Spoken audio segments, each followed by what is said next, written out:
Hello बच्चों, welcome back to दक्षिणा classroom channel. मेरा नाम है सोनल प्रताप और वापस मैं आपका स्वागत करता हूं इस चैनल पे। हम लोग रिवीजन लेक्चर की सीरीज़ कर रहे हैं और रिवीजन लेक्चर की सीरीज़ में हमने पीरियोडिक टेबल देखा, केमिकल बॉन्डिंग देखा।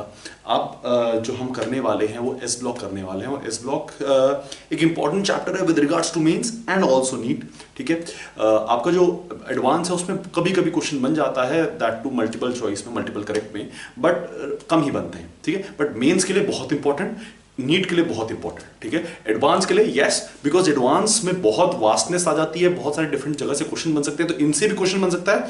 हो सकता है कि कहीं मल्टीपल करेक्ट में एक करेक्ट ऑप्शंस में ये भी हो सकता है पूरा का पूरा क्वेश्चन एस ब्लॉक का हो, तो बिल्कुल बन सकता है, पॉसिबिलिटी है, लेकिन वही है कि 50-50 चांसेस है, क्योंकि एडवांस है। एडवांस में हम लोग इतना श्योरिटी से एस ब्लॉक के बारे में बात नहीं कर सकते, है ना, बट फिर भी बनने की पॉसिबिलिटी रहती है। ठीक है, चलिए शुरुआत करते हैं। कुछ 7 to 8 क्वेश्चंस मैं आपके लिए लाया हूं और उन 7 to 8 क्वेश्चंस को करते हुए हम ये देखेंगे कि कैसे हम इन 7 to 8 क्वेश्चन में पूरे एस ब्लॉक को कवर करने की कोशिश करेंगे। 7 to 8 क्वेश्चन से ज्यादा क्वेश्चंस नहीं है और उन 7 to 8 क्वेश्चंस में सारे वो कॉन्सेप्ट्स आ जाएंगे जो इंपॉर्टेंट है, जो नेसेसरी है, जो आपको आने चाहिए और पेपर में वो आ सकते हैं। ठीक है, तो इस चीज पे आपको ध्यान देना है। चलिए शुरुआत करते हैं। ठीक है, क्या शुरुआत करेंगे हम? एस ब्लॉक का रिविजन। ठीक है, किससे शुरुआत करेंगे? S block revision. ठीक है, एस ब्लॉक रिवीजन। ठीक है, इससे शुरुआत करते हैं, एस ब्लॉक रिवीजन से शुरुआत करते हैं और देखते हैं क्या होगा। ठीक है, चलिए क्वेश्चन नंबर 1 देखें। क्वेश्चन नंबर 1 में आपसे पूछा गया है, ठीक है, क्वेश्चन नंबर 1 में आपसे पूछा गया है, question number 1, which is not correctly matched, which is not correctly matched. ठीक है, ये क्वेश्चन पूछा गया है। पहला ऑप्शन आपको दे रखा है, फर्स्ट ऑप्शन, ये ऑप्शन आपको दे रखा है, basic character, basic strength of oxides, basic strength of oxides, ये दे रखा है आपको। और आपको दे रखा है इधर, क्या दे रखा है? CS2O, Rb2O, K2O, Na2O and Ni2O। ठीक है, ये आपको दे रखा है ना, ये आपको दे रखा है। ठीक है, पहला। सेकेंड, बी में आपके पास है solubility, stability of peroxide,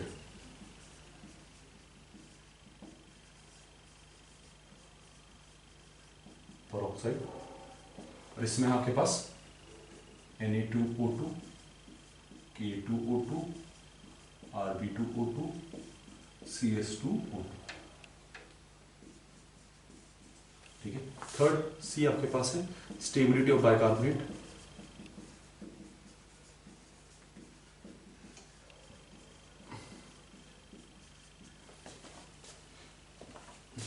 LiHCO3, NaHCO3, KHCO3,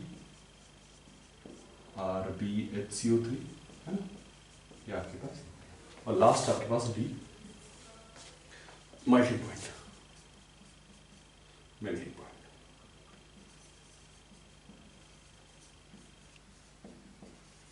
ठीक है, मेल्टिंग पॉइंट। एंड आपके पास ऑप्शन है NaF, NaCl, NaBr, Na। ठीक, तो आपके पास ये क्वेश्चन दे रखा है और इस क्वेश्चन के बेसिस पे आपको बताना है कि कौन सा करेक्टली मैच नहीं है। ठीक है, अब अगर ध्यान से देखेंगे तो 3 डिफरेंट कॉन्सेप्ट्स की बात कर रहा हूं उसमें, basic strength of oxides, stability, ठीक है, और मेल्टिंग पॉइंट। ये 3 डिफरेंट कॉन्सेप्ट्स हैं और तीनों डिफरेंट कॉन्सेप्ट्स पे हम इसमें बात करेंगे। ठीक है, बेसिक स्ट्रेंथ, पहला क्या है? Basic strength. अब याद रखो, basic strength is dependent upon, जितना वो मेटालिक होगा उतना ही ज्यादा वो बेसिक होगा। ठीक है, एक चीज आपको याद होनी चाहिए, जितना ज्यादा वो मेटालिक होगा उतना ज्यादा बेसिक होगा। ये चीज आपको पता है कि मेटालिक कैरेक्टर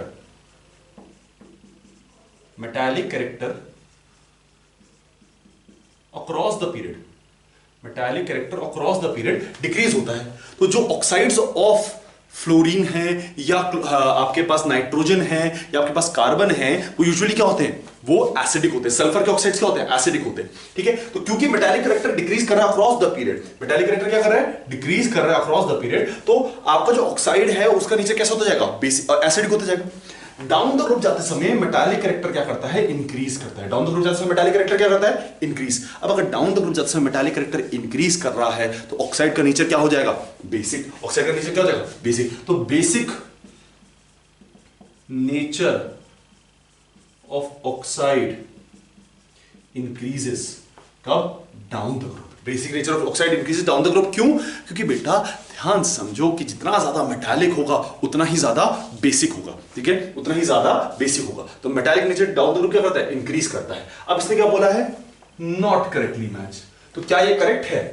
यहां पर ये दिखाने की कोशिश कर रहा है कि Li2O is more basic then CS2O, जबकि ऐसा पॉसिबल नहीं है क्योंकि Li2O is less metallic than CS2O। CS Li is less metallic than CS। अगर CS ज्यादा मेटालिक है तो उसका ऑक्साइड क्या होना चाहिए? ज्यादा बेसिक होना चाहिए, which means this will be the correct answer. This is a, क्योंकि नॉट करेक्टली है तो ये रॉन्ग होगा, और रॉन्ग होगा तो ये आपका आंसर होगा, क्योंकि नॉट करेक्टली हमें निकालना है। तो 1 is not correct, 1 is not correct, ठीक है, ये बात समझ आती है? 1 इज नॉट करेक्ट, और यही हमारा आंसर होगा क्योंकि हमें नॉट करेक्टली निकालना है, ठीक है। चलिए नेक्स्ट की बात करें। नेक्स्ट की बात करें, हमारे पास नेक्स्ट क्या है? Stability of peroxide. Stability of peroxide. अब परऑक्साइड और बाइकार्बोनेट इन दोनों की स्टेबिलिटी देखो, थर्मल स्टेबिलिटी की जब हम बात करते हैं,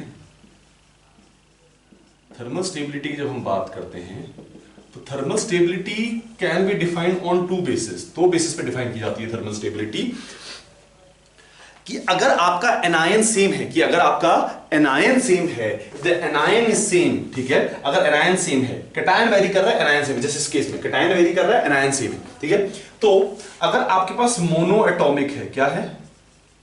मोनो एटॉमिक है, मोनोटॉमिक एनायन है, मोनोटॉमिक एनायन, जैसे N3 माइनस, ठीक है, O2 माइनस, मोनोटॉमिक एनायन है ना। अगर आपके पास क्या है? मोनोटॉमिक एनायन, तब स्टेबिलिटी, तब thermal stability is directly proportional to charge upon size. तब thermal stability is directly proportional to charge upon size, ठीक है। तो thermal stability is directly proportional to charge upon size. अब अगर वो पॉलीएटॉमिक है, पॉलीएटॉमिक है, जैसे CO3 2 माइनस, O2 2 माइनस, इस तरह से पॉलीएटॉमिक है, तो पॉलीएटॉमिक में क्या हो जाएगा? Thermal stability is directly proportional to size upon charge, directly proportional to size upon charge, ये हो जाएगा। इसको याद रखना, क्योंकि इससे क्वेश्चन बनने की पॉसिबिलिटी नीट में तो श्योरिटी है, और मेंस में कभी कभी मेंस में आने की पॉसिबिलिटी है, और एडवांस में भी आने की पॉसिबिलिटी। ये वाला कॉन्सेप्ट सर, कि अगर मोनोटॉमिक है तो thermal stability is directly proportional to charge upon size, अगर पॉलीटॉमिक है thermal stability is directly proportional to size upon charge, ठीक है। अब अगर इस बात से बात करें तो यहां पर क्या है? देखो ये पॉलीएटॉमिक है और ये भी पॉलीएटॉमिक है ना, दोनों ही पॉलीएटॉमिक है, which means thermal stability will be directly proportional to size. किसका साइज? अब देखो इसमें जब कंपैरिजन करते हैं ना, तो हम उस चीज का कंपैरिजन करते हैं जो डिफरेंट है। सेम से तो हम कंपेयर कर ही नहीं पाएंगे कभी, तो कंपैरिजन किस बेसिस पे करेंगे? जो चीज डिफरेंट है। डिफरेंट क्या है? यहां पर क्या है? कैटायन डिफरेंट है, यहां पर क्या है? कैटायन डिफरेंट है, तो कैटायन के बेसिस पे करेंगे। तो थर्मल, ये जो हम साइज अपॉन चार्ज की बात कर रहे हैं ना, कि कैटायन के बेसिस की बात है, कि साइज किसका? कैटायन का बड़ा होना चाहिए। किसका? जिसका कैटायन का साइज बड़ा होगा उसकी थर्मल स्टेबिलिटी ज्यादा होगी। बस ये देखना है कैटायन का साइज किसका बड़ा है? CS2। कैटायन का साइज किसका बड़ा है? RB। तो जिसका कैटायन का साइज बड़ा उसकी थर्मल स्टेबिलिटी ज्यादा। क्या उसी फॉर्म में ट्रेंड लिखा है? बिल्कुल लिखा है। तो ये दोनों स्टेटमेंट्स सही हैं, लेकिन क्योंकि हमें नॉट करेक्टली मैच कर रहे हैं तो हमारे लिए आंसर नहीं है, हमारे लिए आंसर नहीं है। चलिए नेक्स्ट,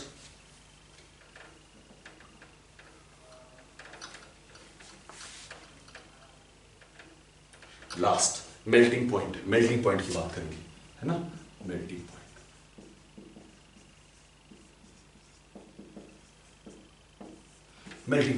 मेल्टिंग पॉइंट को कैसे देखेंगे बेटा? मेल्टिंग पॉइंट को देखने का तरीका बहुत ही सिंपल। क्या है?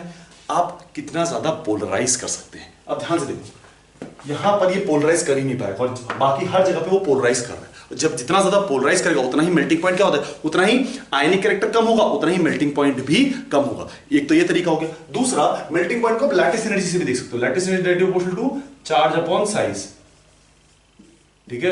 अब अगर चार्ज अपॉन साइज है तो जिसका चार्ज ज्यादा, चार्ज सब में सेम है, लेकिन जिसका साइज बड़ा उसका मेल्टिंग पॉइंट कम। अब किसका साइज बड़ा है? इसका साइज बड़ा है तो उसका मेल्टिंग पॉइंट कम होगा, और इसका साइज छोटा है तो उसका मेल्टिंग पॉइंट ज्यादा होगा। तो ये स्टेटमेंट गलत है, क्योंकि इसका सबसे ज्यादा दिखा रहा है मेल्टिंग पॉइंट। होना क्या चाहिए? कम होना चाहिए। ये स्टेटमेंट गलत है, हमें नॉट करेक्टली ढूंढना है, तो ये हमारे लिए आंसर ये हो जाएगा, हमारे लिए आंसर ये हो जाएगा, क्योंकि हमें क्या ढूंढना है? Not correctly. तो आपको ये बात तीन कॉन्सेप्ट यहां समझ आए। पहला कॉन्सेप्ट था बेसिक स्ट्रेंथ ऑफ ऑक्साइड्स, दूसरा कॉन्सेप्ट था स्टेबिलिटी कैसे चेक करनी है, और तीसरा कॉन्सेप्ट था मेल्टिंग पॉइंट।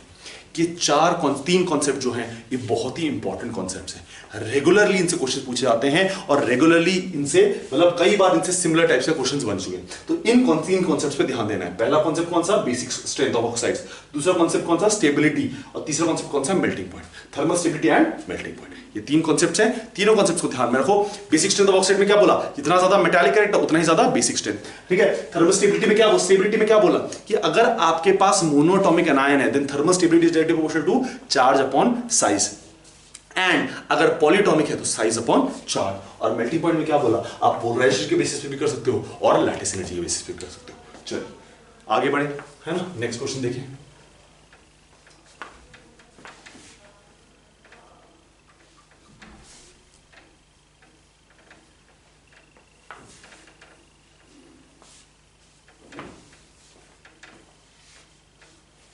नेक्स्ट क्वेश्चन, ठीक है।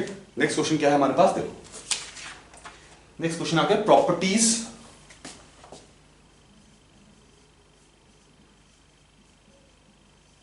properties of all the alkali metals, of all the alkali metals, of all the alkali metals that increase with their atomic number, that increase with their atomic number। पहला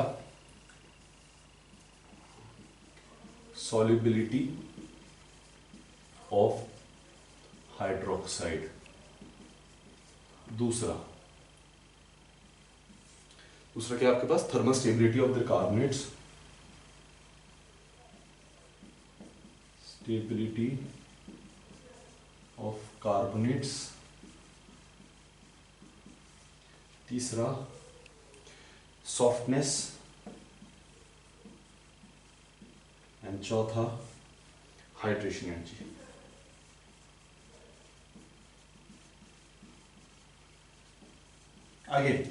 again ये question again चार different concept, ठीक है, और चारों concepts हम अलग अलग तरीके से देखेंगे। चलिए देखिए, properties of alkali metal that increases with the atomic number. Atomic number के साथ कौन सी प्रॉपर्टी वैरी करती है, सॉल्युबिलिटी ऑफ हाइड्रोक्साइड, ठीक है। एल्कली मेटल्स की बात की, सॉल्युबिलिटी ऑफ हाइड्रोक्साइड मतलब क्या होगा, LiOH होल ट्वाइस, ठीक है। नेक्स्ट NaOH होल ट्वाइस, ठीक है। Increases with their atomic number, जैसे जैसे एटॉमिक नंबर इंक्रीज कर रहा है वैसे वैसे सॉल्युबिलिटी भी इंक्रीज कर रही है, ये कहना चाह रहा है, ठीक है। ये है आपको। अब आरबी के लिए भी और सीएस के लिए भी मैं इस तरह से फॉलो कर सकता हूं, आगे आरबी लिख दूंगा और आगे सीएस लिख दूंगा, तो ट्रेंड तो यही रहेगा, ठीक है। बस यहीं पे कॉन्सेप्ट समझने वाली बात है। सॉल्युबिलिटी की जब बात करते हैं तो सॉल्युबिलिटी का एक बहुत सिंपल फंडा होता है बेटा, कि जहां पर साइज डिफरेंस ज्यादा है, जहां पर साइज डिफरेंस ज्यादा है वहां पर सॉल्युबिलिटी ज्यादा होगी। क्यों, क्योंकि पैकिंग पोर हो जाती है, साइज डिफरेंस ज्यादा है ना, साइज डिफरेंस ज्यादा है तो वहां पर सॉल्युबिलिटी क्या होगी, ज्यादा होगी, क्योंकि पैकिंग क्या हो जाती है, पोर। अब अगर पैकिंग पोर हो गई तो क्या होगा, वो आसानी से मिक्स हो जाएगा, वो आसानी से सॉल्युबल हो जाएगा। इसको बहुत वाटर को बहुत सारी स्पेसेस मिलेंगी इस पे अटैक करने के लिए, वाटर को बहुत सारी स्पेसेस मिलेंगी इस पे अटैक करने के लिए, है ना, क्योंकि इतनी सारी जगह खाली बची, तो वाटर आसानी से इस पे अटैक कर सकता है और फिर इसको सॉल्युबल कर सकता है। तो जहां पर साइज का डिफरेंस ज्यादा वहां पर सॉल्युबिलिटी ज्यादा। अब ध्यान से देखो, OH साइज में क्या है, स्मॉल है, OH साइज में क्या है, स्मॉल है। अगर OH साइज में स्मॉल है तो जो बाकी हैं वो साइज में कैसे हैं, वो साइज पे डिपेंड करेगा। अब अगर ये साइज में स्मॉल है तो दूसरा वाला क्या होना चाहिए, बड़ा। अब बड़ा सबसे बड़ा कौन सा इसमें, आरबी। सबसे बड़ा कौन सा इसमें, आरबी। और अगर आरबी सबसे बड़ा है विच मीन सबसे ज्यादा सॉल्युबल वो होगा और सबसे कम सॉल्युबल ये होगा। और यही बात वो कह रहा है, the properties of all the alkali metals that increase with their atomic number. यहां से यहां जाने में एटॉमिक नंबर इंक्रीज कर रहा है और सॉल्युबिलिटी भी इंक्रीज करी, किसकी, हाइड्रोक्साइड्स की, किसकी, हाइड्रोक्साइड्स की। तो ये स्टेटमेंट सही है। सॉल्युबिलिटी के लिए एक सिंपल सा कॉन्सेप्ट लगाना बेटा, बाकी जगह पे, कई जगह पे कार्बोनेट्स, बाइकार्बोनेट्स और उसमें अलग अलग आता है, वो हमने केमिकल बॉन्डिंग में देखा है। लेकिन इन जनरल स्टेटमेंट ये है कि जहां पर साइज डिफरेंस ज्यादा वहां पर सॉल्युबिलिटी ज्यादा, जहां पर साइज डिफरेंस ज्यादा वहां पर सॉल्युबिलिटी ज्यादा। चलिए एक कॉन्सेप्ट, ठीक है। नेक्स्ट कॉन्सेप्ट पे आ जाओ, थर्मल स्टेबिलिटी। अभी थर्मल स्टेबिलिटी की बात करी हमने, अभी थर्मल स्टेबिलिटी की बात करी। कार्बोनेट्स क्या होते हैं बेटा, कार्बोनेट्स होते हैं पॉलीएटॉमिक, कार्बोनेट्स होते हैं पॉलीएटॉमिक। तो कार्बोनेट्स अगर पॉलीएटॉमिक है तो thermal stability will be directly proportional to size upon charge. Thermal stability will be directly proportional to size upon charge. Thermostability directly proportional to size upon charge. अगर क्या, अगर वो पॉलीएटॉमिक है ना, कार्बोनेट्स आर पॉलीएटॉमिक, कार्बोनेट्स क्या होते हैं, polyatomic होते हैं, तो साइज अपॉन चार्ज, तो साइज अगर बढ़ेगा तो कार्बोनेट्स की थर्मोस्टेबिलिटी भी बढ़ेगी। अब साइज कब बढ़ता है, जब एटॉमिक नंबर बढ़ता है, विच मींस इसकी thermal stability is less than इसकी थर्मल स्टेबिलिटी। क्यों बोल रहा हूं मैं, क्योंकि यहां पर देखो साइज सीजियम का क्या है, बड़ा है, लिथियम का साइज क्या है, छोटा है। जिसका साइज बड़ा उसकी थर्मल स्टेबिलिटी ज्यादा, जिसका साइज बड़ा उसकी थर्मल स्टेबिलिटी ज्यादा। यही बात कही है हमने, वही चीज है। Thermal stability of carbonate increases down the group, और as the atomic number increases thermal stability also increases, because the size में, यहां पर साइज का चांस ज्यादा है, ठीक है ना, because thermal stability is proportional to size upon charge. Thermal stability is proportional to size upon charge. चलिए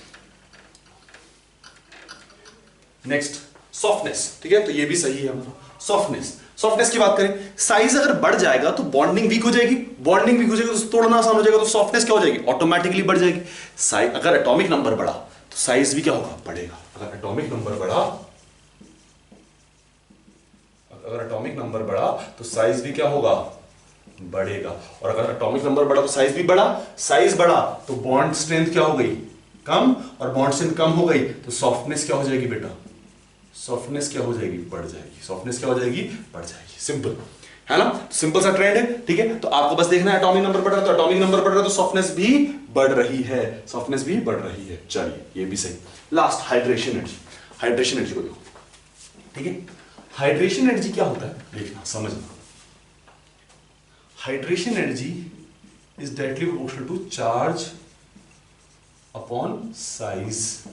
दिस इज हाइड्रेशन एनर्जी, है ना। Hydration is directly proportional to charge upon size. अगर ध्यान से देखो तो Q1 Q2 ये होता है, और inversely proportional to 1 upon R1 plus 1 upon R2 ये होता है बेसिकली चार्ज साइज, है ना, इस तरह से होता है। अब अगर साइज बढ़ गया इसमें, अगर इसमें साइज बढ़ गया तो हाइड्रेशन एनर्जी क्या होगी, कम होनी चाहिए। हमें ये पता है कि एटॉमिक नंबर हम बढ़ा रहे हैं, एटॉमिक नंबर बढ़ाएंगे तो साइज भी बढ़ाएंगे, और साइज बढ़ाएंगे तो हाइड्रेशन एनर्जी कौन सी, कम। लेकिन इसमें लिखा है इंक्रीज होनी चाहिए, तो क्या हाइड्रेशन एनर्जी इंक्रीज हो रही होगी, नहीं, हाइड्रेशन एनर्जी क्या हो रही होगी, रिड्यूस हो रही होगी। तो ये गलत हो जाता है। हमारे पास तीन आंसर कौन से हैं, A, B एंड C, जहां पर solubility of hydroxide because of the size difference is increasing, thermal stability because thermal stability directly proportional to size upon charge in the case of polyatomic anion, and therefore it also increases. Softness because bond strength is weakening and therefore softness is increasing, whereas hydration energy is decreasing. Why? Because hydration energy is directly proportional to charge and inversely proportional to size. Size बढ़ गया तो hydration energy क्या हो जाएगी, कम हो जाएगी। hydration energy क्या हो जाएगी, कम, ठीक है। तो चार डिफरेंट कॉन्सेप्ट, तीन डिफरेंट कॉन्सेप्ट, थर्मल स्टेबिलिटी तो पहले कर लिया था, तीन डिफरेंट कॉन्सेप्ट्स, और तीनों डिफरेंट कॉन्सेप्ट्स को आपने पढ़ा। चलिए नेक्स्ट,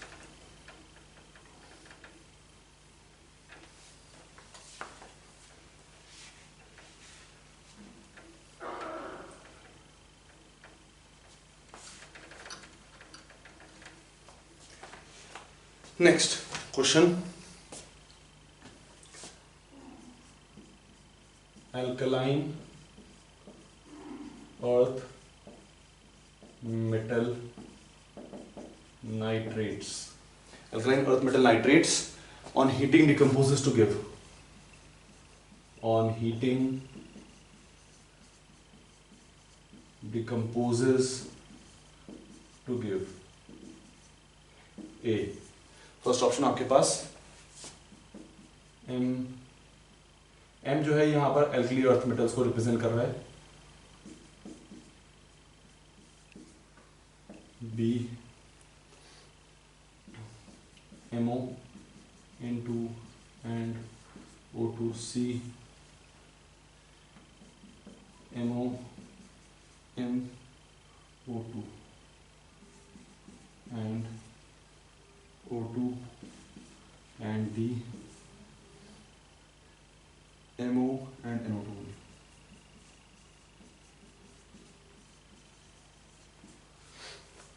ठीक है, ये आपसे क्वेश्चन पूछेगी कौन सा आंसर होगा इसमें, ठीक है। सिंपल चीज देखो, नाइट्रेट्स का जब हम डिकम्पोजिशन की बात करते हैं, मैं सारे डिकम्पोजिशन की बात कर रहा हूं उसमें, नाइट्रेट्स की जब हम डिकम्पोजिशन की बात करते हैं तो नाइट्रेट डिकम्पोज करके देते हैं हमें मेटल ऑक्साइड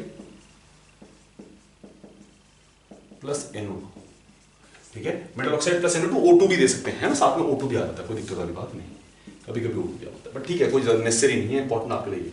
ठीक है, देखेंगे सबके केस में देखेंगे। हाँ, नेक्स्ट, अब अगर मेरे पास हापा वाले मेटल्स हैं, HAPA, हापा मतलब Hg Ag Pt Au, हापा वाले मेटल्स हैं Hg Ag Pt Au।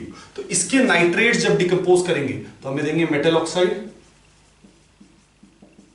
Plus NO2, ठीक है, brown colour gas NO2, brown colour gas NO2। लेकिन जो मेटल ऑक्साइड बनता है, Hg का बने, सिल्वर का बने, मरकरी का बने, ठीक है, Pt का बने, किसी का भी बने, ये अनस्टेबल होता है, तो डिकम्पोज कर जाता है metal plus O2 plus NO2, decompose कर जाता है metal plus O2 plus NO2, मतलब NO2 तो ऊपर ही मिली थी, तो मेटल प्लस O2, ठीक है, तो यहां से आपको क्या मिल जाता है, मेटल मिल जाता है, ठीक है। फिर आते हैं आपके पास बाकी सारे, बाकी कौन से, सोडियम, पोटेशियम, रुबीडियम, सीजियम, जो किसी की बात नहीं मानते, ठीक है, जो किसी की बात नहीं मानते। तो जब इनके नाइट्रेट्स को हीट करते हो, जब इनके नाइट्रेट्स को हीट करते हो तो 500 डिग्री पे, 500 डिग्री सेंटीग्रेड के आसपास इनके नाइट्रेट्स देते हैं हमें नाइट्राइट्स प्लस O2, इनके नाइट्रेट्स देते हैं हमें nitrites plus O2।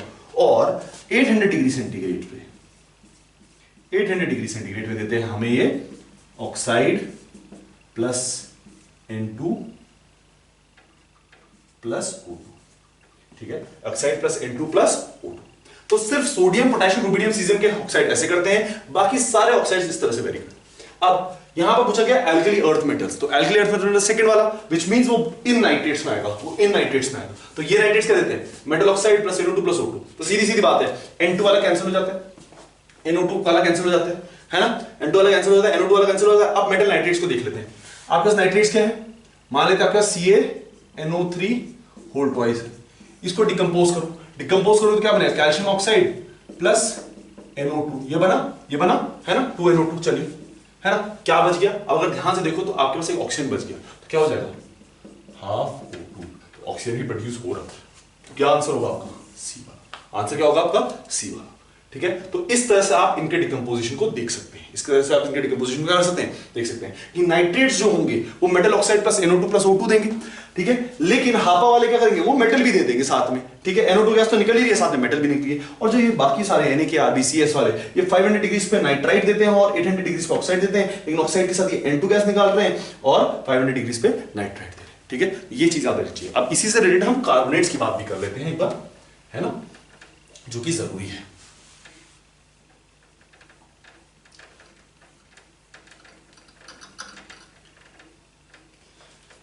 Carbonates, carbonates, जब कार्बोनेट्स डिकम्पोज होते हैं तो आपको मिलता है मेटल ऑक्साइड प्लस O2, ठीक है। फिर आते हैं थोड़े से आगे पीछे हापा वाले, HgAgPtAu वाले, HgAgPtAu, HgAgPtAu, हापा वाले। जब इनके ऑक्साइड्स, कार्बोनेट्स को हीट करो तो again metal oxide, sorry O2 नहीं, CO2 मिलेगा, मेटल ऑक्साइड प्लस CO2 देंगे, लेकिन ये मेटल ऑक्साइड अगेन अनस्टेबल है, तो डिकम्पोज करके क्या देगा, मेटल प्लस ऑक्सीजन, ठीक है। और फिर आते हैं जिद्दी NaKRbCS, ये बहुत ही जिद्दी है, ठीक है, तो ये डिकम्पोज करके देते हैं आपको कुछ नहीं, ये डिकम्पोज ही नहीं करते, ये डिकम्पोज ही नहीं करते, ठीक है। अर्थ में ऐसा कोई टेम्परेचर नहीं जहां पर ये डिकम्पोज करे। अब बात आती है क्वेश्चन कैसे पूछा जाएगा, देखो क्वेश्चन ये इस तरह से पूछा सकता है, और यहां से ना क्वेश्चन क्या पूछा सकता है कि विच ऑफ the following is the most stable carbonate, ये क्वेश्चन पूछा सकता है। अब मोस्ट स्टेबल तो वही होगा ना जो डिकम्पोज नहीं करेगा, तो कौन से डिकम्पोज नहीं करते, NaKRbCS, ये डिकम्पोज ही नहीं करते, है ना। तो सबसे स्टेबल कौन सा होगा, NaKRbCS। आपको थर्मोस्टेबिलिटी निकालने की जरूरत ही नहीं, आप वहां सीधा बोलोगे कि NaKRbCS is the most stable one. Why, because they do not decompose, जबकि ये सारे क्या कर रहे हैं, डिकम्पोज कर रहे हैं, ठीक है। तो इस तरह से आपको इन क्वेश्चंस को हैंडल करना है। चलिए नेक्स्ट देखिए,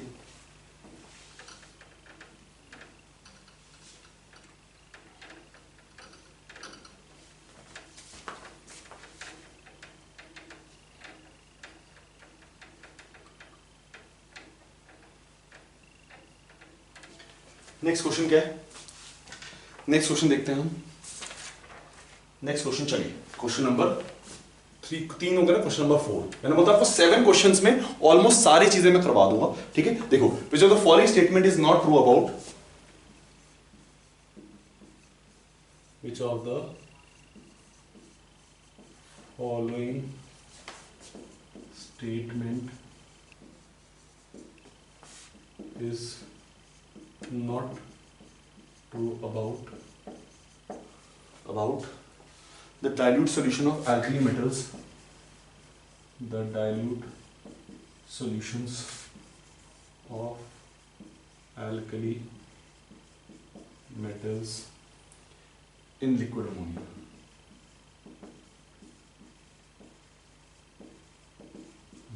ठीक है, पहला आपको दे रखा है they are deep blue colored solutions.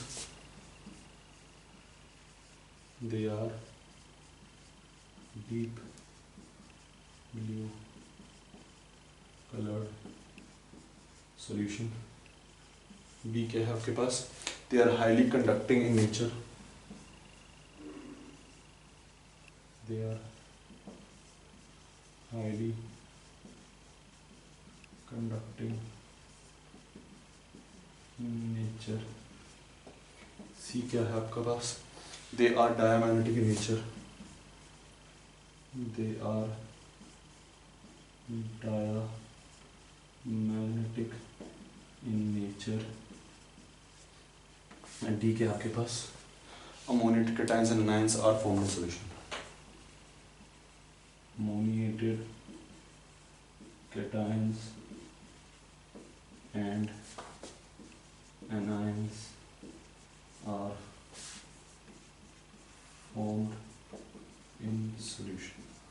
Cations and anions are formed in solution. ठीक है, तो ये आपसे क्वेश्चन पूछा गया है. ठीक है, क्वेश्चन क्या होता है? आपके पास मेटल है. ठीक है, देखते कैसे होता है ना.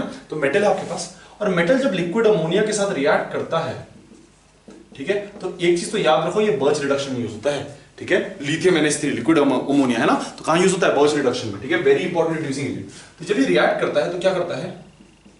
मेटल प्लस, और इसके चारों तरफ NH3 लग जाएगा. इसके चारों तरफ क्या लग जाएगा? NH3. तो कैसे बना देंगे हम इसको? इस तरह से बना देते हैं NH3X. ठीक है, हमें नहीं पता कितना है, X है. ठीक है, हमें नेसेसरी भी नहीं, हमारे लिए नेसेसरी भी नहीं. ठीक है, चलिए नेक्स्ट. इलेक्ट्रॉन जो निकलेगा उसके चारों तरफ भी NH3, तो कितना है? Y. हमें नहीं पता कितना है, ना ही हमारे नेसेसरी.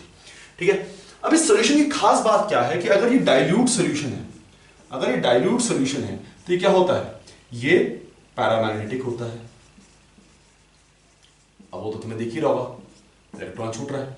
ठीक है, उसके बाद पैरामैग्नेटिक के बाद गुड रिड्यूसिंग एजेंट होता है, बर्च रिडक्शन यूज होता है. रिड्यूसिंग एजेंट होता है, गुड कंडक्टर होता है. क्योंकि इलेक्ट्रॉन है बाहर पे, और ब्लू कलर का होता है. ठीक है, अगर डाइल्यूट है, और अगर यहीं पर इसको हम कंसंट्रेटेड कर दें, क्या कर दें? कंसंट्रेटेड, तो जो पैरामैग्नेटिक बिहेवियर है वो डायामैग्नेटिक में चेंज हो जाता है. ठीक है, और जो ब्लू कलर है वो ब्रॉन्ज में चेंज हो जाता है. जो ब्लू कलर है वो किस में चेंज होता है? ब्रॉन्ज में. तो ये आपका है. ठीक है, ये आपको याद रहना चाहिए. ठीक है, तो अब यहां से पूछा which is not true. Dilute बोला ना, डाइल्यूट, तो they are deep blue in colour, बिल्कुल सही है. नॉट ट्रू पूछा ना. They are highly conductive in nature, they are highly conductor in nature. They are diamagnetic in nature, नहीं, क्या होते हैं? पैरामैग्नेटिक होते हैं. तो यही हमारा नॉट ट्रू पूछा था, तो मतलब इनकरेक्ट पूछा था, तो यही हमारा स्टेटमेंट है. Ammoniated cations and anions are formed. Ammoniated cations and anions are formed. क्योंकि अमोनिएटेड मतलब हाइड्रेटेड, मतलब क्या होता है? एक कैटायन के चारों तरफ वाटर लगना. तो अमोनिएटेड का मतलब क्या हो गया? एक कैटायन के आगे चारों तरफ अमोनिया लगना. तो वही चीज हमने यहां पर लगा दी. ठीक है, तो वो बनता है. तो ये ABD सही है, C गलत है, क्योंकि हमें नॉट करेक्ट ढूंढना था. तो C will be our answer. चलिए,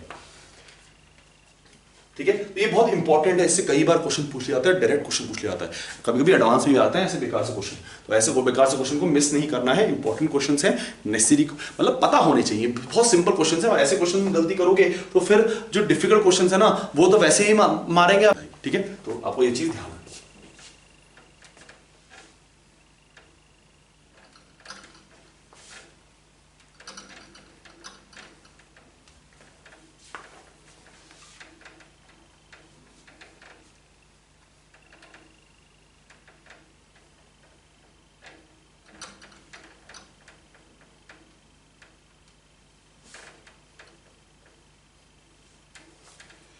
चलिए नेक्स्ट क्वेश्चन देखें. ठीक है, नेक्स्ट क्वेश्चन आपके पास, आओ देखिए, क्वेश्चन नंबर 5. ठीक है, क्वेश्चन नंबर 5 में क्या है? क्वेश्चन 5 में है which are the following disproportionates on heating with energy. विच ऑफ द following disproportionates on heating with NaOH। Important questions, very important questions. ये जो रिएक्शन हैं बहुत ही इंपॉर्टेंट है, ठीक है। क्या क्या ऑप्शन दे रखा है? ए ऑप्शन दे रखा आपको P4, बी ऑप्शन दे रखा आपको S8, सी ऑप्शन दे रखा आपको Cl2 और डी ऑप्शन दे रखा आपको। हमें हर एक रिएक्शन की बात करते हैं। P4 प्लस NaOH जब ये रिएक्ट करता है तो PH3 प्लस NaH2PO2। 2019 का पेपर था जैन का, उसमें एक क्वेश्चन पूछा गया था इसी तरह से। ये P4 NaOH से रिएक्ट कर रहा है, जब इसको हम एसिडिक मीडियम में डालेंगे तो कंपाउंड क्या बनेगा, उसकी एसिडिटी कितनी होगी, उसको कितने एसिडिक एच होंगे, तो क्वेश्चन पूछा गया था। तो अगर देखो डिस्प्रोपोर्शनेशन रिएक्शन हो रहा है, ठीक है, डिस्प्रोपोर्शनेशन रिएक्शन हो रहा है, तो ये चीज आपको ध्यान रखनी है, एक है ना, कि P4 को NaOH में डालोगे तो PH3 प्लस NaH2PO2 बनता है। चलिए एसिड NaOH, एसिड को NaOH में डालोगे तो क्या बनता है, Na2S2O3 प्लस Na2S। ये भी अगेन इंपॉर्टेंट है, कि Na2S2O3 प्लस Na2S बनेगा। वेरी इंपॉर्टेंट, डिस्प्रोपोर्शनेशन रिएक्शन हो रहा है, ठीक है। Next Cl2। अब हीट करने को बोला है तो Cl2 में दो टाइप ऑफ रिएक्शन होते हैं। देखो Cl2, अगर मैं कोल्ड ले लूं, कोल्ड NaOH, और अगर मैं हॉट ले लूं, हॉट NaOH, ठीक है। दोनों कंडीशन में ज्यादा फर्क नहीं है, दोनों में डिस्प्रोपोर्शनेशन होगा, बस फर्क क्या है, देखो कंपाउंड क्या बनेगा, यहां पर बनता है NaClO प्लस NaCl, और यहां पर बनता है NaClO3 प्लस NaCl। होता क्या है कि ये जो NaClO बनता है ये अनस्टेबल होता है, तो डिस्प्रोपोर्शनेट कर जाता है NaClO3 प्लस NaCl में हॉट कंडीशन में। कोल्ड कंडीशन में तो स्टेबल है, ठीक है। तो अगेन ये जो Cl2 वाला रिएक्शन है Br2 के लिए भी लग सकता है और ये I2 के लिए भी लग सकता है, ये सबके लिए लग सकता है, Br2 I2 के लिए, ठीक है। ये तीन बहुत ही इंपॉर्टेंट रिएक्शंस हैं। P4 का disproportionation to PH3 plus NaH2PO2, S8 का disproportionation to Na2S2O3 plus Na2S, and Cl2 Br2 या I2 का डिस्प्रोपोर्शनेशन कोल्ड कंडीशन में NaClO प्लस NaCl या हॉट कंडीशन में NaClO3 plus NaCl। Very important reactions पूछे जा सकते हैं। अब इसके साथ एक दो और इंपॉर्टेंट रिएक्शन देख लेते हैं, है ना। इंपॉर्टेंट रिएक्शंस की बात कर ही रहे हैं तो अच्छा, यहां का आंसर तो आपको पता चल ही गया कि कौन बोरॉन डिस्प्रोपोर्शनेट नहीं करता। बोरॉन का तो सिंपल रिएक्शन है कि boron reacts with NaOH to give Na।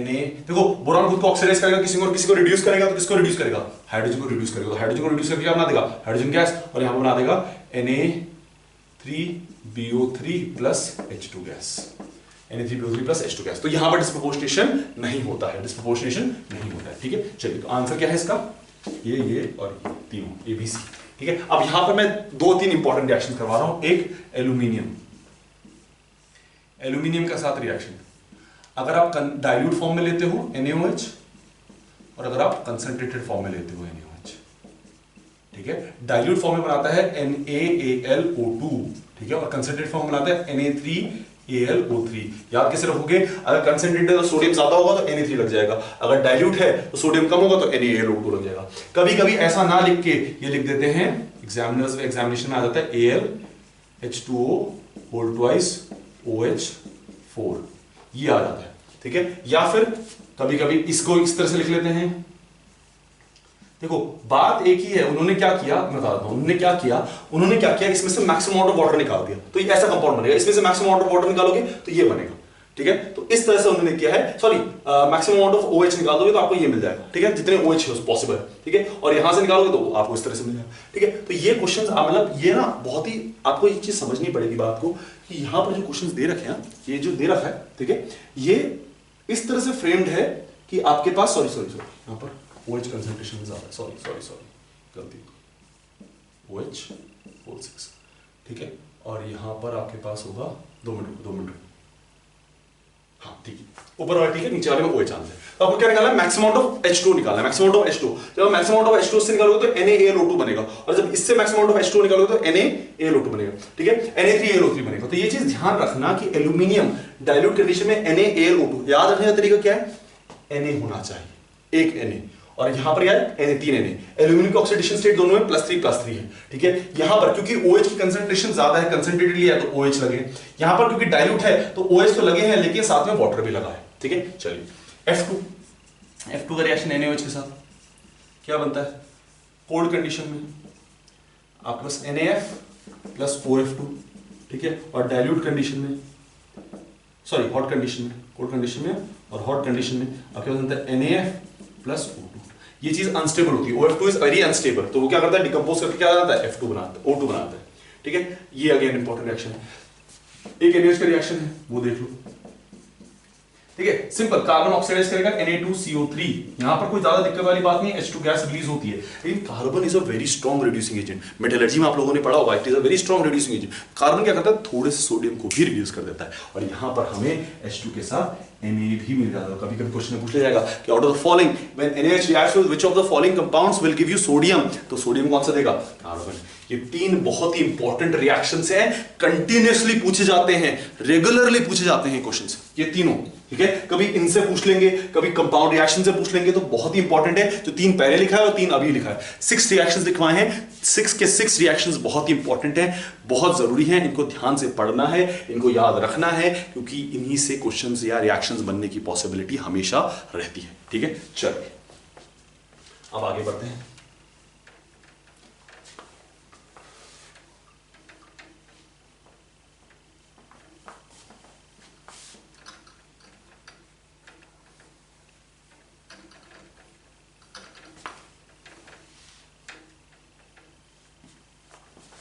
चलिए नेक्स्ट क्वेश्चन पूछा गया है, question number 6, sodium hydroxide NaOH, ठीक है। NaOH is manufactured by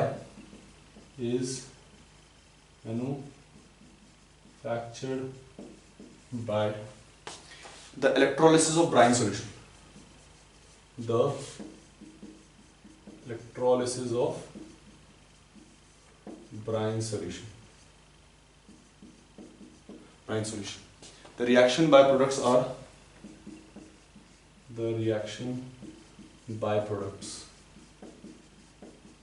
are first आपके पास Cl2 and H2,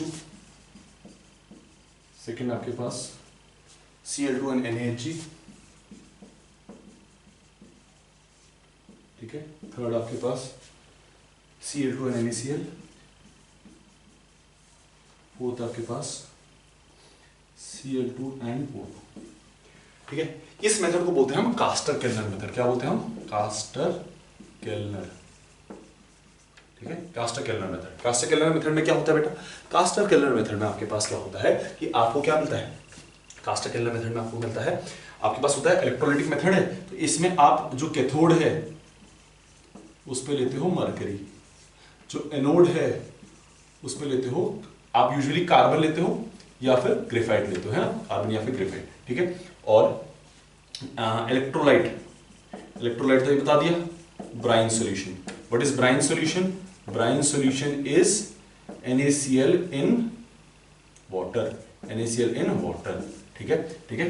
कैथोड पे क्या मिलता है आपको, कैथोड पे आपको मिलता है, ठीक है, कैथोड पे आपको मिलता है, कैथोड पे रिडक्शन होगा तो कैथोड में मिलता है सोडियम अमेलगम NaHg, और एनोड पे मिलता है आपको Cl2 वहां जाके रिड्यूस ऑक्सीडाइज हो जाता है। अब बात ये है कि यहां पर ना ये तो मिलता है, लेकिन यहां हमें तो बनाना क्या है, NaOH, तो हम क्या करते हैं यहां पर रिएक्ट करवा देते हैं H2O से, तो ये क्या बनाता है NaOH साथ में H2 गैस, तो NaOH हमें अलग से मिल जाता है H2 गैस, तो यहां पर आपका आंसर क्या होगा, Cl2 और H2 मिलता है। क्या मिलता है, बाय प्रोडक्ट्स क्या हमारे, क्योंकि हमारा मेन प्रोडक्ट तो NaOH है, तो बाय प्रोडक्ट्स क्या होंगे हमारे पास Cl2 और H2। This is Castner Kellner method, और यहां से Cl2 बहुत ही इंपॉर्टेंट है, हर एक पॉइंट पे क्वेश्चन पूछा जाता है। कैथोड पूछा जाता है क्या होगा, एनोड पूछा जाता है, इलेक्ट्रोलाइट क्या होगा ये पूछा जाता है, ठीक है। कैथोड पे क्या बन रहा है, एनोड पे क्या बन रहा है ये पूछा जाता है, तो हर एक पॉइंट पे इसके क्वेश्चन पूछा जाता है। तो बहुत ही इंपॉर्टेंट रिएक्शन है Castner Kellner method for preparation of NaOH using brine solution, that is NaCl dissolved in aqueous solution, ठीक है। चलिए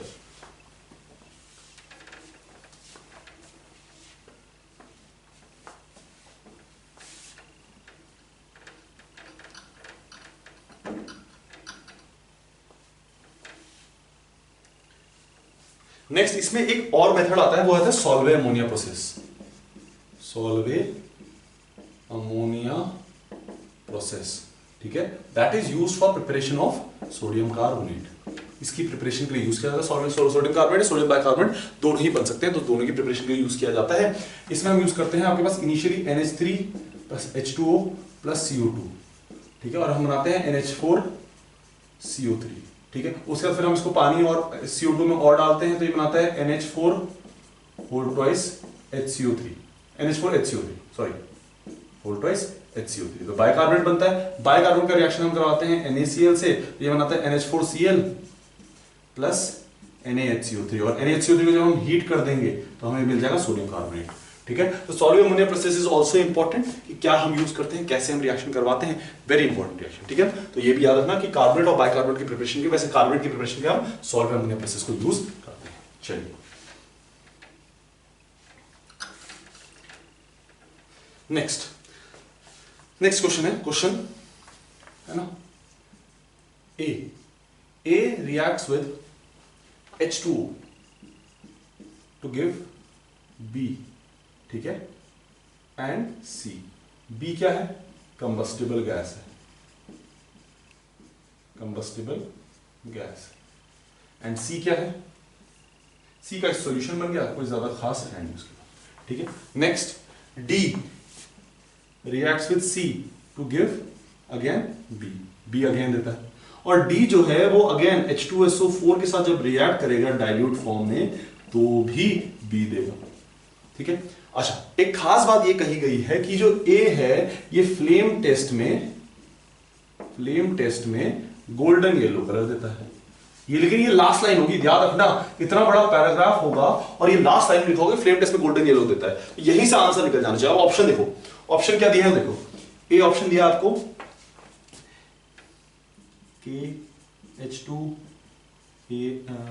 KOH and aluminium, B option दिया आपको NaH2 NaOH zinc, C option दिया आपको CaC2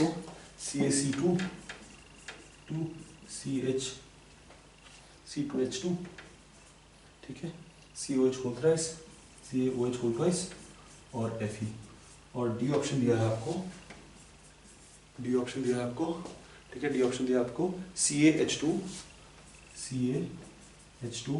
CaOH होल ट्वाइस, ठीक है, और Sn, ठीक है, ये ऑप्शन दिया आपको। अब यहां से सीधा आंसर निकल जाता है फ्लेम टेस्ट, गोल्डन येलो कौन देता है? सोडियम जब खुद को ऑक्सीडाइज करेगा, किसी न किसी को रिड्यूस करेगा, तो हाइड्रोजन को रिड्यूस करेगा, तो ये गैस कौन सी है? H2 गैस है, ठीक है। जिंक जब NaOH के साथ रिएक्ट करता है, ये क्या होगा? NaOH होगा, है ना। तो जब जिंक NaOH के साथ रिएक्ट करता है तो H2 गैस देता है, जिंक खुद को ऑक्सीडाइज करेगा, हाइड्रोजन को रिड्यूस करेगा, और जिंक जब H2SO4 के साथ रिएक्ट करेगा तो H+ जब उसके साथ रिएक्ट करेगा तो उसको रिड्यूस करके H2 गैस दे देगा। अब फ्लेम टेस्ट बहुत इंपॉर्टेंट है। फ्लेम टेस्ट किस किसके होता है? Lithium, sodium, potassium, rubidium, caesium, ठीक है। ये क्या है? क्रिम्सन रेड, ठीक है। ये क्या है? गोल्डन येलो, या येलो, कई लोग गोल्डन येलो बोलते हैं, कोई लोग येलो बोलते हैं, ठीक है। ये है रेड वॉयलेट, ये है ब्लू वॉयलेट, और ये है आपका ये आपका सीजियम वाला है ब्लू, ठीक है। इसके साथ जो बाकी हैं कैल्शियम, स्ट्रोंशियम, बेरियम।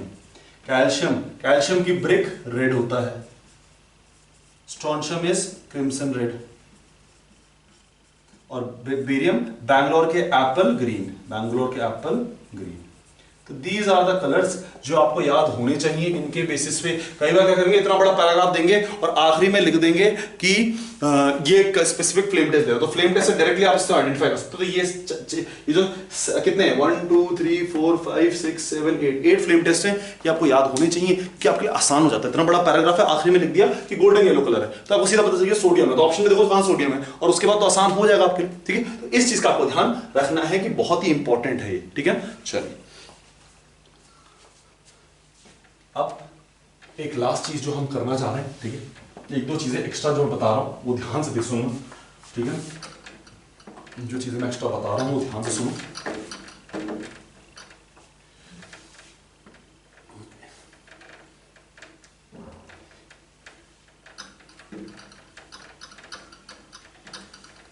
एक है ब्लीचिंग पाउडर। ब्लीचिंग पाउडर का नाम पूछ लिया जाता है, ब्लीचिंग पाउडर का नाम पूछ लिया जाता है। तो ब्लीचिंग पाउडर कैसे बनता है? CaOH whole twice plus Cl2, CaOCl का whole twice plus CaCl2 plus. ये क्वेश्चन आपसे पूछ लिया जाएगा कई बार, है ना? जैसे क्वेश्चन कई बार पूछ लिया है। तो सोचेगा क्या है, तो सोचेगा ब्लीचिंग पाउडर क्या है, ठीक है?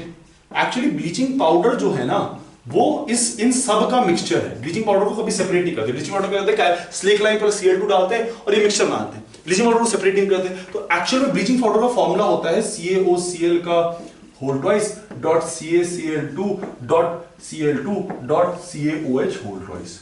This is bleaching powder formula. First preference, अगर ये ऑप्शन में ना हो तो फर्स्ट प्रेफरेंस तो ये है, सेकंड प्रेफरेंस होगी CaOCl2, इन दोनों का कॉम्बिनेशन। अगर आप ध्यान से देखो तो इन दोनों को कैसे लिख सकता हूं मैं, Ca2O2 Cl4, अगर 2 से डिवाइड करो तो कैसे लिख सकता हूं, CaOCl2। This is the formula. तो ब्लीचिंग पाउडर पूछे तो ब्लीचिंग पाउडर ये होगा, और अगर ब्लीचिंग एक्शन पूछे, क्या पूछे, ब्लीचिंग एक्शन, तो ब्लीचिंग एक्शन में आपके पास हो जाएगा, ये देता है ब्लीचिंग एक्शन, है ना? ब्लीचिंग एक्शन CaOCl का, this will give you bleaching action.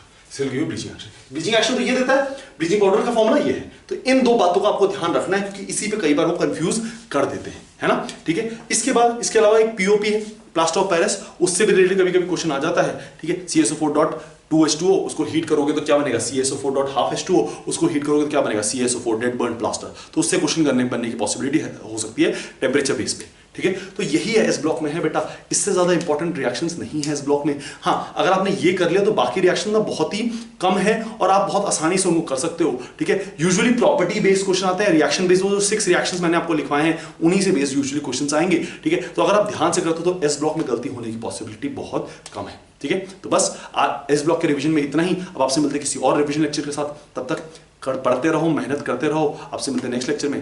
Thank you for listening.